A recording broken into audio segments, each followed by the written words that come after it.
Hello बच्चों, welcome to global study SK में आपका स्वागत है।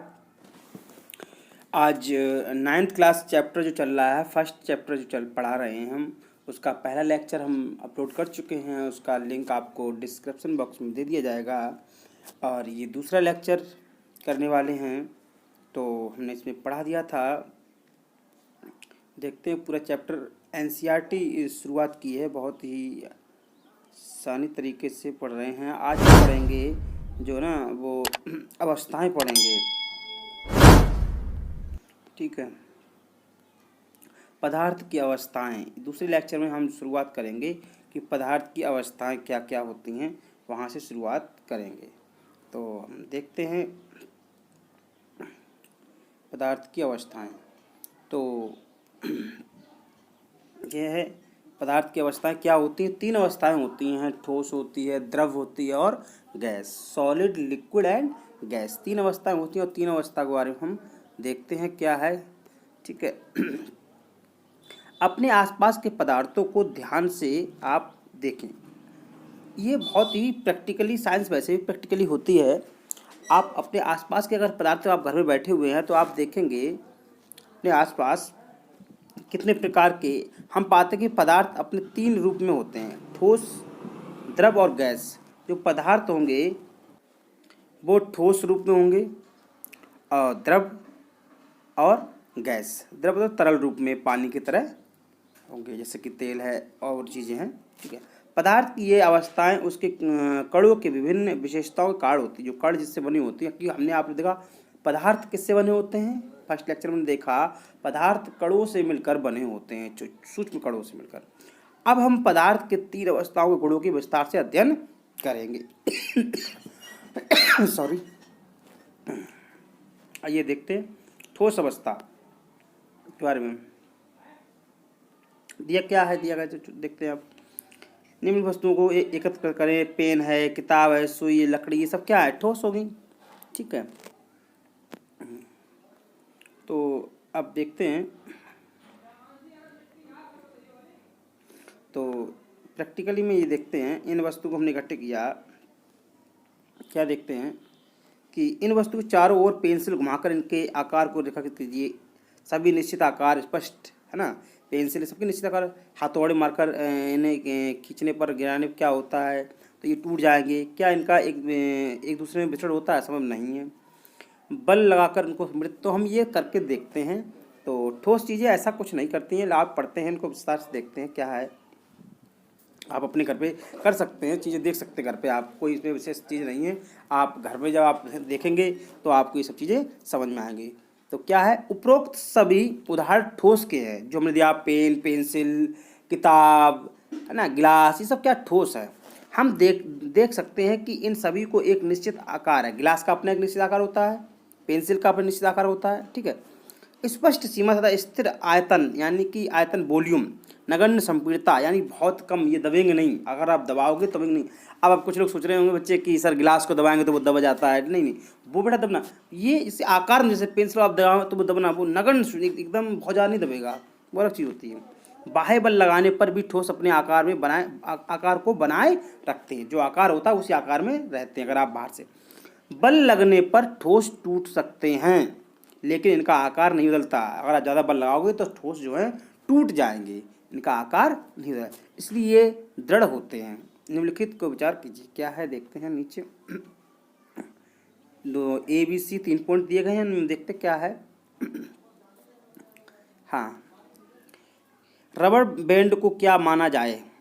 क्या खींचकर इसका आकार बदला जा सकता है, क्या ये ठोस है। रबर बैंड को आप इससे हम खींचते हैं, इनका आकार बदल जाता है, ठीक है, और थोड़ा दब जाते हैं, ठीक है। ठोस तो है, इसे हम बोलते हैं सेमी सॉलिड, है ना। विभिन्न आकार के बर्तनों को रखने पर चीनी तथा नमक उन्हीं बर्तनों के आकार ले लेते हैं। क्या ठोस हैं, बिल्कुल है, ठीक है। स्पंज क्या है, स्पंज ठोस लेकिन फिर भी इसकी संपीड़ितता संभव है। क्यों, देखो स्पंज क्या होता है, सॉफ्टता जो होता है उसे हम स्पंज बोलते हैं। वो संपीड़ितता क्या होता है, वो थोड़ा सा फ्लेक्सिबल टाइप का होता है, और उसमें बीच में बहुत ज़्यादा छेद होते हैं, तो वो चीज़ दब जाती है, ठीक है। उसके कण जो हैं बहुत दूर दूर होते हैं। इन सब चीज़ें, ये ठोस ही है, क्यों। आओ देखते हैं इनके बारे में क्या है, देखते हैं। बाह्य बल लगाए जाने पर रबड़ बैंड का आकार बदलता है, ठीक है, रबड़ बैंड का आकार बदलता है और बल हटा लेने पर यह पुनः अपने मूल आकार में आ जाती हैं। अत्यधिक बल लगने पर ये टूट सकती हैं रबड़, ठीक है। तीसरा क्या है, चाहे हम शर्करा या नमक को अपने हाथ में लें या किन्हीं प्लेट या जार या कंटर में रखें, इनके क्रिस्टलों के आकार नहीं बदलते, क्रिस्टल आकार नहीं बदलते, उसमें आते जाते हैं। अब ये नहीं कि चीनी का जो है चौखंटे या दानेदार है तो वो एकदम लंबे लंबे हो जाएंगे, ऐसा कुछ नहीं होता है, ठीक है, आकार नहीं बदलते हैं। स्पंज जो सोप्ता होता है वो आप देखो क्या दे रहे हैं। स्पंज में बहुत छोटे छिद्र होते हैं जिनमें वायु का समावेश हो जाता है, बताया बहुत बीच में जगह होती है। स्पंज जो होते हैं, अगर आप ले लो स्पंज आकृति बना के दिखाएं आपको स्पंज की, तो आप मान लीजिए ऐसे छोटे छोटे मिले लो, सॉरी, ऐसे ऐसे ऐसे ऐसे और पास पास। अब क्या है, ये पूरा बन जाए सब तक टाप, सॉरी, छोटा छोटा। अब ये बन गए। अब इनको जब दबाएंगे तो बीच में क्या होगा, एयर होगी, तो ये दब जाएंगे, है ना। ये सब चीज़ें हैं, ठीक है। जब हम इसे सॉरी जब हम इसे दबाते हैं तो ये वायु बाहर निकलती है, जिससे उसका संपीड़न हो जाता है। ये वायु जो इनमें से बाहर निकल आएगी तो फिर का संपीड़न इनका हो जाएगा, ठीक है, समझ गए। तो इस प्रकार से हम देखते हैं कि स्पंज होता है बहुत ही ठोस है, लेकिन इसमें संपीड़ता होती है, इसे हम दबा सकते हैं। ये सब चीज़ें देखेंगे, ठीक है। चलिए आगे देखते हैं।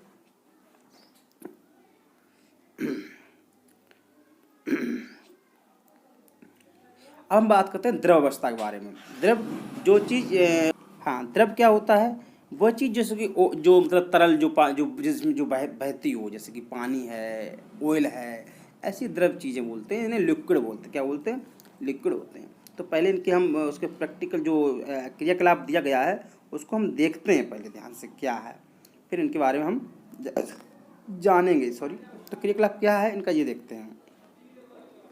तो क्रियाकलाप अब देखते हैं।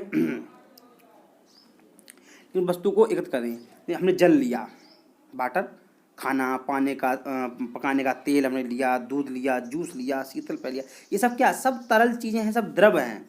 विभिन्न आकार के बर्तन, इन्हें हम आकार बर्तन करते हैं। आप जानते हो, अगर हमने मान लो दूध को या तो हम ऐसे बर्तन में करें या ऐसे बर्तन में करें, तो जिस बर्तन में जैसे करें वो वैसी आकृति ले लेंगे, ठीक है। अगर फैले हुए में करें तो फैले हुए में वैसी आकृति ले लेंगे, ठीक है। अगर मान लो हमने इसमें किया तो इसमें किया तो ऐसी आकृति ले लेंगे, इसमें किया तो ऐसी आकृति लेंगे। जिस बर्तन में होते वैसी आकृति दे देते हैं। आप पढ़ते हैं उनको ध्यान से,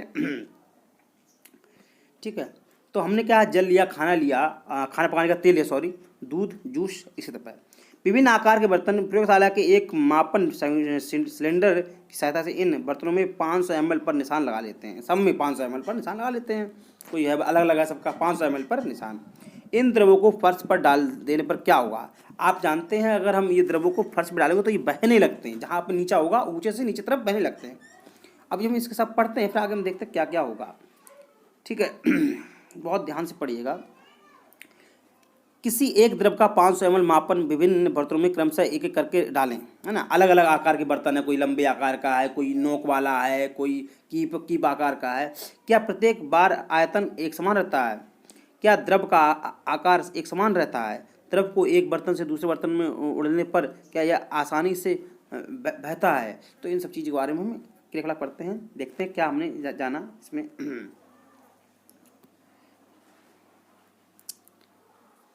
ठीक है, हाँ।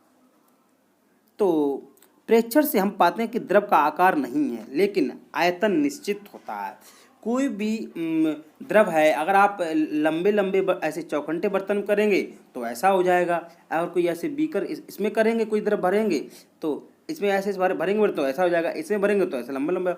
तो इसका आयतन तो अपना होता है लेकिन कोई आकार नहीं होता है। इस बात को हम खूब अच्छी तरह समझ गए होंगे।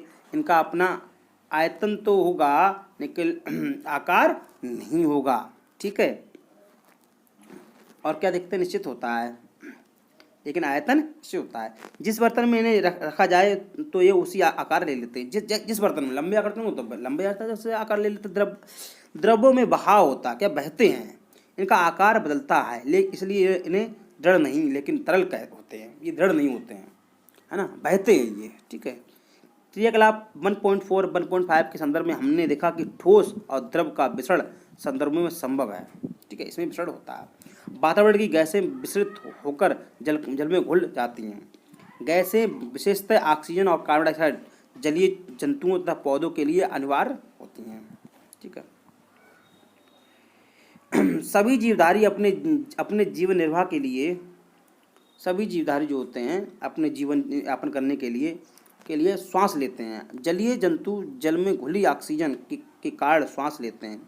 इस तरह से हम निष्कर्ष पहुंच सकते हैं कि द्रव में ठोस है ना, जो द्रव है, ठोस, द्रव और गैस से तीनों का विसरण संभव है। द्रव में क्या होगा, आप ठोस चीज भी इसमें घुल जाएगी। ठीक है, और जो द्रव में तो घुल ही जाती है और गैस भी द्रव में घुल जाती है। ठीक है, ये आप ध्यान रखना, जो द्रव जो है लिक्विड में सॉलिड भी घुल जाएगी और गैस भी घुल जाएगी और लिक्विड भी चीज घुल जाएगी। ठोसों की अपेक्षा द्रवों में विसरण की दर अधिक होती है। ठीक है, ठोस में विसरण कम होता है, उसकी अपेक्षा द्रव में अधिक होती है।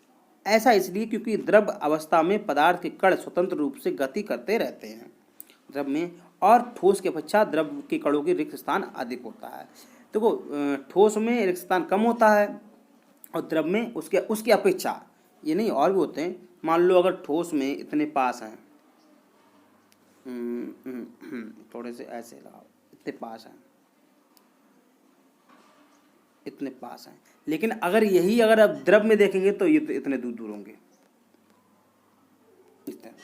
ठीक है, तो ये इनका एक कारण है।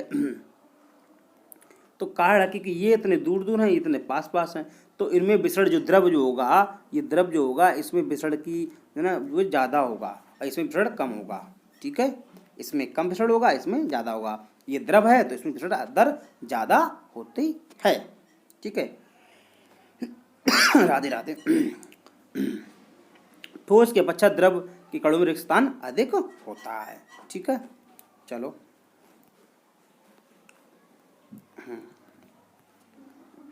अब हम पढ़ते हैं गैसीय अवस्था क्या है। गैसीय अवस्था हमने ठोस के बारे में पढ़ लिया, गैस के बारे में पढ़ा, इसका हम क्रियाकलाप देखते हैं और फिर पढ़ते हैं क्या है गैसीय अवस्था के बारे में। ठीक है, क्या देखते हैं, आपने कभी उस गुब्बारे वाले पर ध्यान दिया जो गैस के एक सिलेंडर से बहुत सारे गुब्बारे हवा में भरता है। ठीक है, उसे पता लगाएं कि एक सिलेंडर में वह कितने गुब्बारे भरता है। उसे पूछिए कि सिलेंडर में कौन सी गैस है। हमने छोटे पे देखा होगा कि जो गुब्बारे बढ़ते हैं फिर वो गुब्बारे हवा में उड़ते हैं, तो उसमें कौन सी गैस होती है, क्या होती है, उनका क्रियाकलाप हम देखते हैं। आइए देखते हैं। पहले से एक छोटा सा क्रियाकलाप पढ़ते हैं, क्या क्रियाकलाप में क्या है, फिर इसके निष्कर्ष पे चलते हैं। आइए देखते हैं, बहुत ध्यान से पढ़ेंगे। 100 ml का 3 सिरिंज लें और उनके सिरों की रबड़ के कार को बंद कर दें। ठीक है, सिरिंज अभी दिखाते हैं। सिरिंज जो हम नॉर्मली सिरिंज जो यूज करते हैं, जो डॉक्टर वगैरह यूज करते हैं, सभी सिरिंज के पिस्टन को हटा लें। पहली सिरिंज में हवा रहने दें, दूसरी सिरिंज में जल और तीसरी में चाक के टुकड़े। ठीक है, पहली में क्या करेंगे, हम हवा भरेंगे, दूसरी में जल और तीसरी में जो वो चाक के टुकड़े हम भरेंगे। पिस्टन को आप वापस सिरिंज में लगाएं। सिरिंज के पिस्टन को गतिशील आसान करने के लिए उस पर थोड़ी सी वैसलीन लगा दें ताकि वो आराम से गतिशील हो जाए। ठीक है, अब पिस्टन को सिरिंज में डालकर संपीड़ित करने की कोशिश करिए, यानी कि अब हम उसे दबाएंगे तो ठीक है, संपीड़ित उसे दबाएंगे। अब हम ये देखेंगे कि जिसमें गैस होगी वो ज़्यादा दब जाएगी। देख रहे हो, इसमें ये गैस है। ठीक है, देखो अब छोटा कर देते हैं, इसमें गैस ज़्यादा है, तो इसमें गैस ज़्यादा है तो ये ज़्यादा दब जाएगी। ठीक है, कि गैस की संपीड़ितता ज़्यादा होती है अपेक्षा द्रव की, और द्रव की संपीड़ितता ज़्यादा होती है अपेक्षा ठोस की। ठोस में संपीड़ितता सबसे कम और सबसे ज़्यादा किसकी होगी, गैस की। ठीक है, तो वही एक प्रैक्टिकल ये चल रहा है। ठीक है, आपने क्या देखा ये प्रैक्टिकल जो हुआ है तो उसमें देखते हैं कि निष्कर्ष क्या निकला है। हाँ, आपने क्या देखा, किस स्थिति में पिस्टन अपनी आसानी से अंदर चली जाती है, जो गैस में हुई। अपने परीक्षण में अपने क्या अनुभव लगाया, हमने देखा कि ठोस द्रवों की तुलना में गैस की संपीड़ितता या कंप्रेशन काफ़ी अधिक होता है। बताया कि गैस पे कण बहुत दूर दूर होते हैं। हमारे घरों में खाना बनाने में उपयोग की जाने वाली होगा, एक मिनट, वाली द्रवीकृत पेट्रोलियम गैस, जैसे लिक्विड पेट्रोलियम गैस है ना, लिक्विफाइड पेट्रोलियम गैस से बोलते हैं। द्रवीकृत पेट्रोलियम गैस, ये भी क्या है, संपीड़ित होती है, इसको भी हम दबाते हैं तब सिलेंडर में भरी जाती है। ठीक है, आइए देखते हैं क्या है।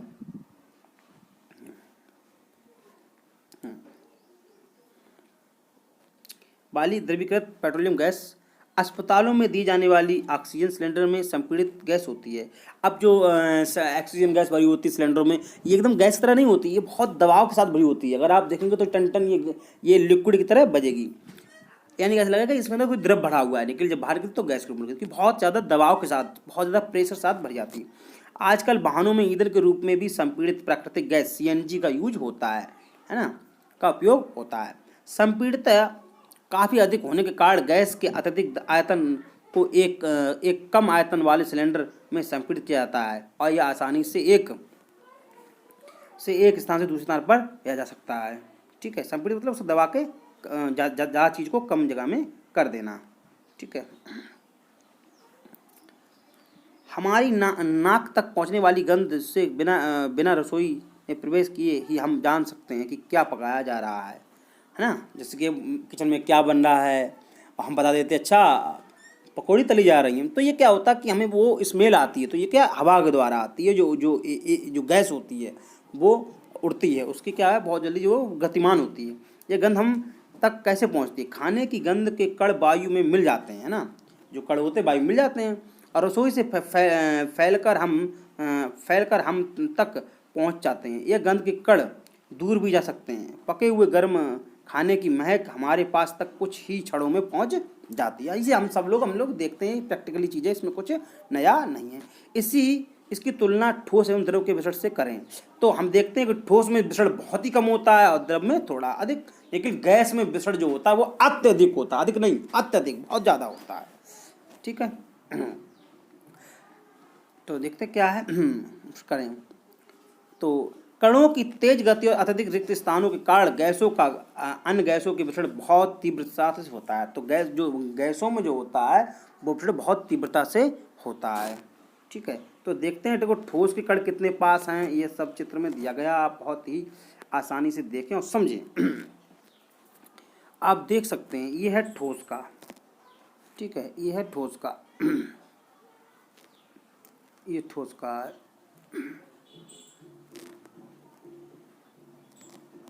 ये ठोस का है।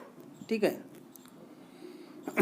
और नीचे वाला है ये गैस है, उसमें थोड़ी सी डिस्टेंस दी गई है। गैस में आप देखेंगे तो उसमें थोड़ी सी डिस्टेंस है, ये गैस का है। ठीक है, सॉरी लिक्विड का, द्रव। ठीक है, और उसके बाद जो है नीचे वाला वो आप देख सकते हैं वो किसका है, ये गैस का है। ठीक है, तो तीनों अलग अलग दिए गए हैं और तीनों आप देख सकते हो कि इसके कण जो हैं बहुत करीब हैं। ठीक है, और इससे थोड़े दूर, इसके बहुत दूर। ठीक है, तो इनमें दबाने के जो है गुंजाइश ज़्यादा है, इसकी उससे कम गुंजाइश कम है। ठीक है, तो इस प्रकार गुंजाइश घटती जा रही है और अगर आप ऐसे करेंगे ऊपर से नीचे तो संपीड़ितता बढ़ रही है। द्रव में संपीड़ितता कम होगी ना, उसमें ठोस में कम होगी, द्रव में उससे ज़्यादा और गैस में उससे बहुत अधिक। ठीक है, वेरी गुड, समझ गए आप इस चित्र को। नेक्स्ट टॉपिक क्या है देखते हैं, हाँ थोड़ा सा देखते हैं। गैस अवस्था में कणों की गति अनियमित और अत्यधिक तीव्र होती है। गैस अवस्था में जो कण होते हैं उनकी गति जो होती है अनियमित होती है, यानी कोई ये नहीं कि गैस कण जो है कि किस दिशा में गति करेंगे, ऐसा जरूर नहीं है। वो इस दिशा में गए पता चले, फिर थोड़े इस तरह दिशा में चले गए, फिर इस दिशा में चले गए, फिर इस दिशा में चले गए, तो अनियमित होती है गैस की कणों की गति। ठीक है, गैस अवस्था में कणों की जो गति अनियमित होती है और अत्यधिक तीव्र होती है। इस अनियमित गति के कारण कण आपस में एवं बर्तन की दीवार से टकराते हैं। बर्तन की दीवार पर गैस कणों का द्वारा प्रति इकाई क्षेत्र पर लगने वाले बल गैस का दबाव कहते हैं। मान लो कोई बर्तन है ना, कोई बर्तन है और ये मान लो मैंने बर्तन ले लिया, एक बड़ा सा मैंने ये बर्तन ले लिया। ठीक है, और ये बर्तन लेने के बाद मैंने देखा कि गैस के कण हैं इसके अंदर, गैस कण, मान लो ये गैस कण, ये गैस कण, ये गैस कण, ये गैस कण, ये गैस कण, ये गैस कण। ठीक है, अब ये गैस के जो कण हैं इनके द्वारा इसके जो सतह पे बल लगाया जा रहा है ऐसे। तो प्रति इकाई जो सतह पे, जो बर्तन की सतह पे जो बल लग रहा है प्रति इकाई इस कण के द्वारा, उसको बोलेंगे गैस का दबाव बनना। ठीक है, कारण गैस का दबाव बनता है, इसका दबाव बनता है।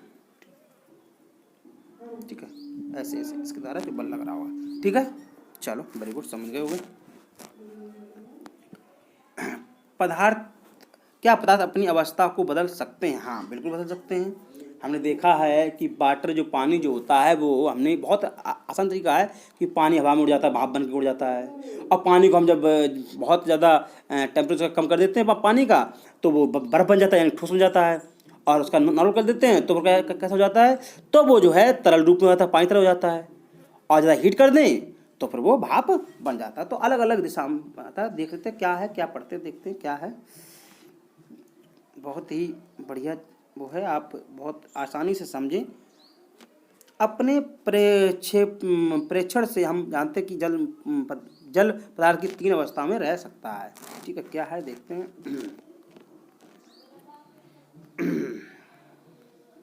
देखो आ गया, ठोस जैसे बर्फ है ना, ठोस है ना, ठोस जैसे बर्फ, द्रव जैसे जल, गैस जैसे जलवाष्प। अवस्था बदलने के दौरान पदार्थ के अंदर क्या होता है? अवस्था के परिवर्तन के पदार्थ कणों में क्या प्रभाव पड़ता है?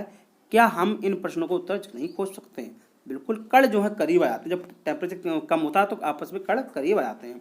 हम लोगों को सर्दी लगती है तो हम पास पास बैठते हैं, अब गर्मी लगती है तो दूर दूर भागते हैं। तो ये लॉजिक है, साइंस सब पे अप्लाई होती है। तापमान परिवर्तन का क्या प्रभाव है, हम ये भी देखते हैं। तो ये एक क्रियाकलाप सॉरी थोड़ा सी हो गई। तो ये क्रियाकलाप है, इस क्रियाकलाप को हम देखते हैं क्या क्रियाकलाप बोल रहा है। बहुत ही हम जल्दी से देखते हैं क्रियाकलाप क्या है। कोई ज़्यादा वो नहीं है, फिर भी हम देखते हैं। एक बीकर में 150 ग्राम बर्फ का टुकड़ा लें एवं एक चित्र के अनुसार प्रयुक्त थर्मामीटर में इस प्रकार लटका दें कि थर्मामीटर का बल्ब बर्फ को छू रहा हो। धीमी आंच बीकर को गर्म करना शुरू करें, है ना। आप इसे देख लें ऐसे करके, ये चित्र चल रहा है। ठीक है, ये देखो, ठीक है, ये वाला चित्र है। आप ना ये वाला ऐसे लटका दें और फिर उसको हम हीट करेंगे तो बर्फ़ का टुकड़ा होगा। जैसे जैसे टेम्परेचर बढ़ेगा उसका और वैसे वैसे बर्फ़ पिघलती जाएगी और द्रव में परिवर्तित होती जाएगी। चलो पढ़ते हैं ध्यान से बिल्कुल, ताकि क्लियर होता जाए, कोई चीज़ मन में विचार ना रहे। आइए पढ़ते हैं। हाँ, चित्र दिखाना जरूरी था ताकि इमेज बन सके। थर्मामीटर को इस प्रकार लटका दें कि थर्मामीटर का बल्ब बर्फ को छू रहा हो, जो नीचे वाला जो होता है टिप। धीमी आंच पर बीकर को गर्म करना शुरू करें। ठीक है, जब बर्फ पिघलने लगे तो तापमान नोट कर लें। जब बर्फ पिघले यानी पानी में द्रव में हो, ठोस थी बर्फ थी, अब जाए द्रव में, तो तापमान को नोट कर लें। जब पूर्णतः बर्फ जल में परिवर्तन हो जाए तो उसका पुनः तापमान नोट करें। ठोस से जब द्रव अवस्था में होने वाले परिवर्तन में प्रक्षेपण को नोट करें। ठोस से द्रव में जब हो रहा है तो उसको भी नोट करें। अब बीकर में एक कांच की छड़ डालें। जो बीकर है उसमें एक कांच की छड़ डालें और हिलाएं, हिलाते हुए गर्म करें जब तक जल उबलने ना लगे। थर्मामीटर की माप पर बराबर नज़र रखें जब तक कि अधिकतर जलवाष्प ना बन जाए, यानी कि ऊपर भाप ना उड़ने लगे। जल के द्रव अवस्था में गैसीय अवस्था में परिवर्तन को प्रेक्षण को नोट करें। हमने देखा कि ठोस था कैसे द्रव में बदला, फिर हमने टेम्परेचर दिया, फिर हमने देखा कि कैसे जो है गैस में बदला। उन सब चीज़ों को हमने रीडिंग को क्या किया, नोट किया है। ठीक है, अब हम पढ़ते हैं क्या है, क्या हमने करना चाहा।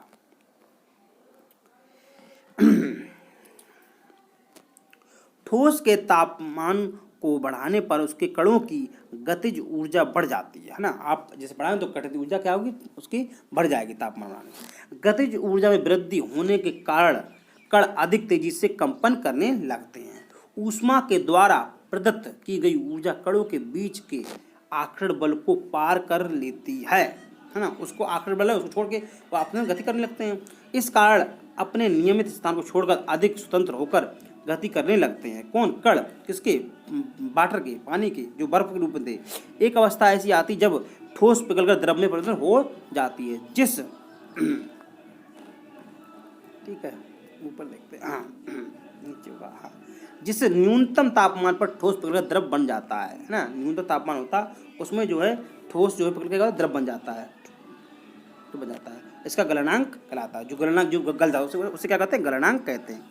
किसी ठोस का गलनांक उसके कणों के बीच के आकर्षण बल के सामर्थ्य को कहते हैं। कितना आकर्षण बल उसमें है और वो छूट रहा, तो उसका बल आकर्षण बल को सामर्थ्य कहते हैं, गलनांक ठोस के।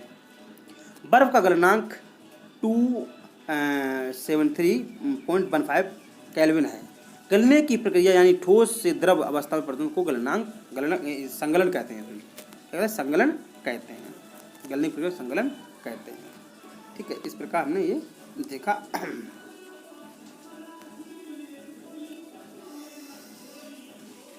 इसमें भी कहते हैं किसी ठोस के गलने की प्रक्रिया में तापमान, है ना,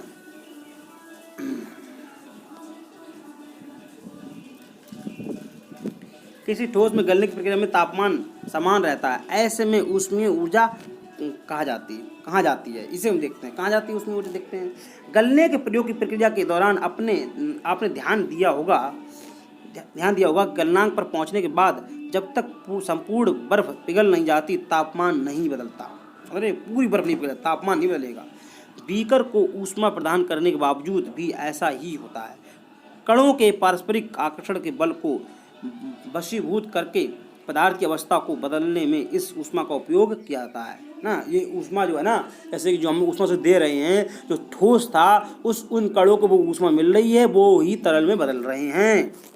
ठीक है, चूंकि तापमान में बिना किसी तरह की वृद्धि दर्शाई इस ऊष्मा ना, एक मिनट, हाँ, दर्शाई इस ऊष्मीय ऊर्जा को बर्फ अवशोषित कर लेती है ना, बर्फ अवशोषित कर लेती है ऊष्मा को। यह माना जाता है कि यह बीकर में ली गई सामग्री में छुपी रहती है, जिसे गुप्त ऊष्मा कहते हैं। यह गुप्त का पर्याय छुपी हुई से है।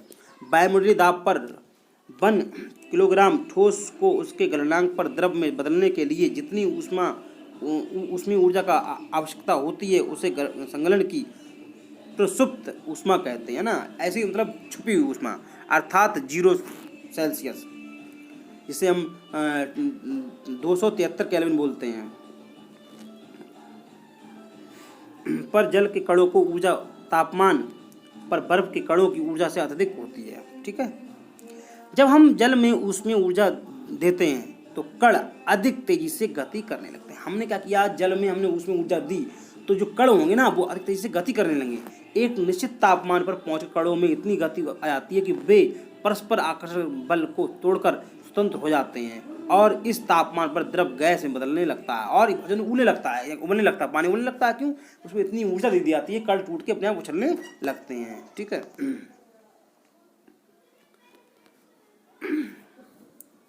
द्रव उबलने लगता है, उसे क्वथनांक कहते हैं। जो उबलता है उसे क्वथनांक कहते हैं। ठीक है, क्वथनांक समिष्ट गुण है। द्रव के सभी गुणों को इतनी ऊर्जा मिल जाती है कि वे वाष्प में बदल जाते हैं। जो पूरे जो कण थे उन कणों को इतनी ऊर्जा मिल जाती है कि वो वाष्प में बदलने लगते हैं। जल के लिए तापमान 373 यानी कि 100 सेल्सियस, अब ये भाप में बदल जाएगा, यानी कि 0 पर बराबर क्या 273 केल्विन होता है, 0 बराबर। ठीक है, लेकिन अगर आप वो जो भाप में बदलेगा तो क्या 373 केल्विन होना चाहिए। क्या बाष्पीकरण की गुप्त ऊष्मा को परिभाषित कर सकते हैं? इसे उसी तरह परिभाषित कीजिए जैसे हमने संगलन को ऊष्मा को परिभाषित किया। ठीक है, 373 केल्विन या 100 सेल्सियस तापमान पर भाप अर्थात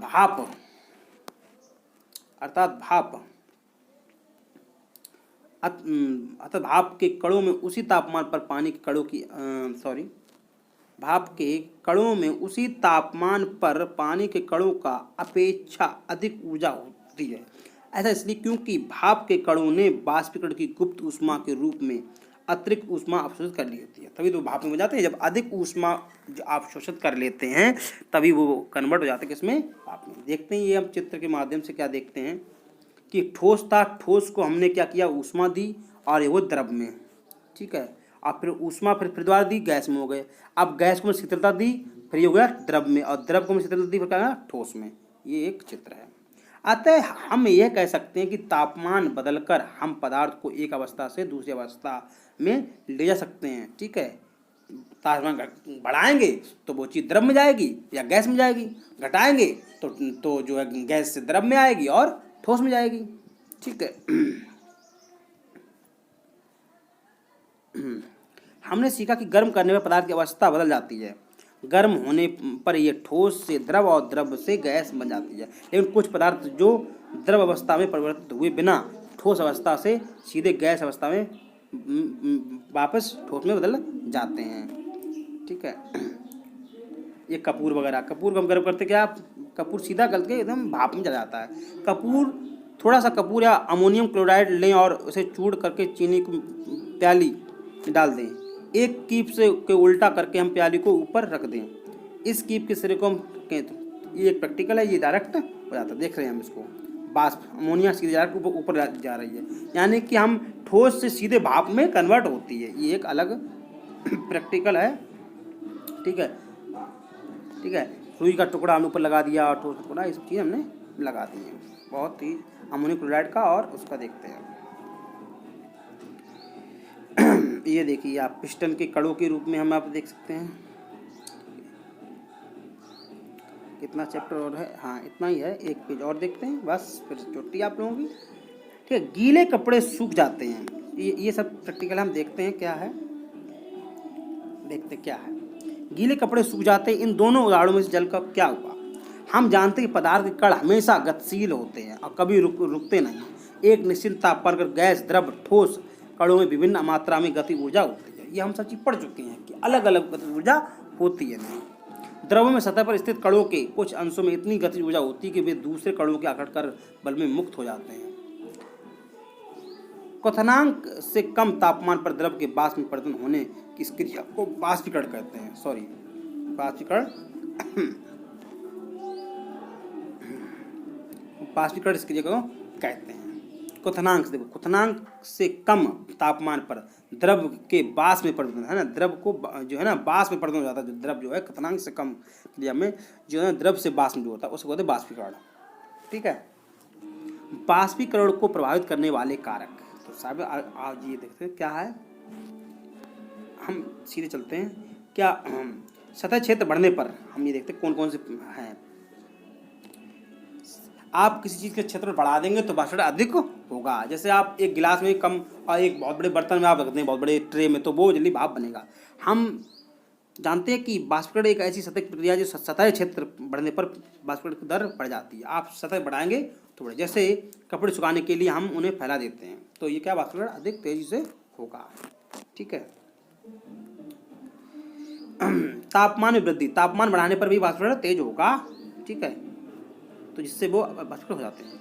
आर्द्रता में कमी, वायु में विद्यमान जलवाष्प की मात्रा में आर्द्रता कहते हैं ना। जो वायु में जो पानी की बूंदें हैं उसे हम बोलते हैं आर्द्रता। अगर पानी की बूंदें वायुमंडल में अगर मान लो जहाँ हम वहाँ कम है तो वहाँ आर्द्रता कमी, तो वहाँ बाष्पीकरण तेज होगा। किसी निश्चित तापमान पर हमारे आसपास की वायु में एक निश्चित मात्रा में जलवाष्प होता है। जब वायु में जल कणों की मात्रा पहले से ही अधिक हो तो बाष्पीकरण दर घट जाती है। अगर वहाँ पर पहले से ही जलवाष्प अधिक है तो बाष्पीकरण जो है घट जाएगी। ठीक है, ये बाष्पीकरण के प्रभावित करने वाले कुछ कारक हैं। एक वायु की गति में वृद्धि, अगर कोई हवा चल रही तेज, अगर वो हवा तेज चल रही है, वृद्धि हो रही है, तो बाष्पीकरण बढ़ेगा। हम जानते हैं कि तेज वायु में कपड़े जल्दी सूख जाते हैं। वायु में तेज होने से जलवाष्प के कण वायु के साथ उड़ जाते हैं, जिससे हम आसपास के जल वाष्प की मात्रा घट जाती है। ठीक है, बाष्पीकरण के कारण शीतलता कैसे होती है ये देखते हैं। खुले हुए बर्तन में रखे हुए द्रव में देखते हैं, खुले हुए बर्तन में रखे हुए द्रव में निरंतर बाष्पीकरण रखता है ना। बाष्पीकरण के कारण, बाष्पीकरण क्या होता है, भाप बन के उड़ना। बाष्पीकरण के कारण कम हुई ऊर्जा को है ना पुनः प्राप्त करने के लिए द्रव के कण अपने आसपास से ऊर्जा अवशोषित कर लेते हैं। इस तरह आसपास से ऊर्जा अवशोषित होने के कारण शीतलता हो जाती है ना। क्या होता है, मान लो कोई चीज़ पानी है तो वो शीतल होता है, तो अब वो बाष्पित होने के लिए ऊर्जा लेंगे, तो ऊर्जा कहाँ से लेंगे, अपने आसपास से। जब आसपास से ऊर्जा लेंगे तो यानी कि वो ऊष्मा ले लेंगे, जो ऊष्मा लेंगे तो उसके चारों पर क्या शीतलता हो जाएगी। वहाँ जो ऊष्मा कम हो जाएगी तो वहाँ शीतलता हो जाएगी। Very good. जब आप एसीटोन, नाखूनों की पॉलिश हटाने वाले द्रव को अपने हथेली पर गिराते हैं तो क्या होता है, इसके कण आपकी हथेली या उसके आसपास ऊर्जा प्राप्त कर लेते हैं और बाष्पीकृत हो जाते हैं, जिससे हथेली पर शीतलता महसूस होती है। हाँ, देखा होगा आपने। और ऐसे डीजल पेट्रोल में होता है, आप पेट्रोल डालिए, आप पेट्रोल उड़ जाएगी और वो जगह आप ठंडी हो जाएगी। तेज धूप वाले गर्म दिन के बाद लोग अपनी छत पर खुले स्थान पर जल छिड़कते हैं, क्योंकि जल के बाष्पीकरण को गुप्त ऊष्मा प्राप्त गर्म सतह को शीतल बनाती है। क्या आप बाष्पीकरण के कारण शीतल होने के उदाहरण दे सकते हैं? आप ये काफ़ी आराम से बेटा सोचिए, अब बताइए कौन कौन सी जगह हमें ये जो है मिलता है, कैसे बाष्पीकरण। हाँ, देखते हैं। गर्मियों में हम सूती कपड़े क्यों पहनते हैं? ठीक है, तो ये देखते हैं क्या है। शारीरिक प्रक्रिया के कारण गर्मियों में हमें ज़्यादा पसीना आता है, जिससे हमें शीतलता मिलती है। ठीक है, जैसे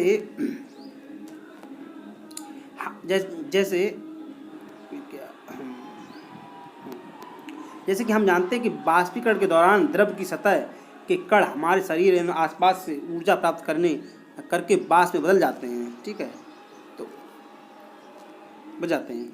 बाष्पीकरण की प्रसुप्त ऊष्मा के बराबर ऊष्मीय ऊर्जा हमारे शरीर में अवशोषित हो जाती है, जिससे शरीर शीतल हो जाता है। क्योंकि सूती कपड़ों में जल का अवशोषण अधिक होता है, इसलिए हमारा पसीना इससे अवशोषित होकर वायुमंडल में आसानी से बाष्पीकृत हो जाता है। कि पसीना होगा तो फिर बाष्पीकृत लेगा, तो वहाँ से ऊष्मा लेगा और जाएगा ऊपर, है ना। बर्फीले जल से भरे गिलास की बाहरी सतह पर जल की बूंदें क्यों नजर आती हैं? ये देख लें, बहुत अच्छी चीज़ है। देखिए क्या होता है, समझा देते, फिर आपको पढ़ा भी देंगे। कि गिलास होता है और अंदर जब बर्फ़ होती है और जब बाहर का अंदर का टेम्परेचर मतलब ठंडा बहुत ज़्यादा है और बाहर टेम्परेचर ज़्यादा है, तो ये सतह भी ठंडी हो जाएगी। तो यहाँ की ऊष्मा यहाँ पर ऐसे चिपकने लगेगी, यहाँ पर कोई ऊष्मा, ये ऊष्मा लेने लगेगा, ऊष्मा लेगा तो ये सतह क्या होगी, यहाँ पर पानी आने लगता है। चलो फिर पढ़ते क्या होता है। किसी बर्तन में हम बर्फीला जल रखते हैं, जल्दी ही बर्तन की बाहरी सतह पर हमें जल की बूंदें नजर आने लगेंगी। वायु में उपस्थित जलवाष्प की ऊर्जा ठंडे पानी के संपर्क में आकर हम कम हो जाती है ना, और ये द्रव अवस्था में बदल जाती है ना, वो उसमें कम हो जाएगी और हमें जल की बूंदों के रूप में नजर आती है। ठीक है, जो सतह होती है ना बाहर, अंदर भरी हुई बर्फ और बाहर क्या हो, जैसे आप बाहर वायुमंडल में गर्म पानी जो है वो गर्म उसमें भाप के रूप में उड़ रहा है और ठंडी कॉन्टैक्ट जैसे इसमें आया तो ठंडा हो जाता है, शीतल होता है, तो ये द्रव में बदल जाता है। ठीक है, तो बहुत बहुत धन्यवाद बच्चों आपको, जो आपने ये चैप्टर पूरा देख लिया है। इसको बार बार देखें। एनसीईआरटी का फर्स्ट चैप्टर आपको निरंतर सभी हम चैप्टर पढ़ाएंगे और आप हमारे चैनल से जुड़े रहिएगा ग्लोबल स्टडी बाय एसके में, और हमारे चैनल को लाइक, सब्सक्राइब, बेल आइकन को दबा दीजिएगा ताकि आपको जो भी नए वीडियो बने वो आपको प्राप्त हो सकें। Bye, good bye, thank you बच्चों।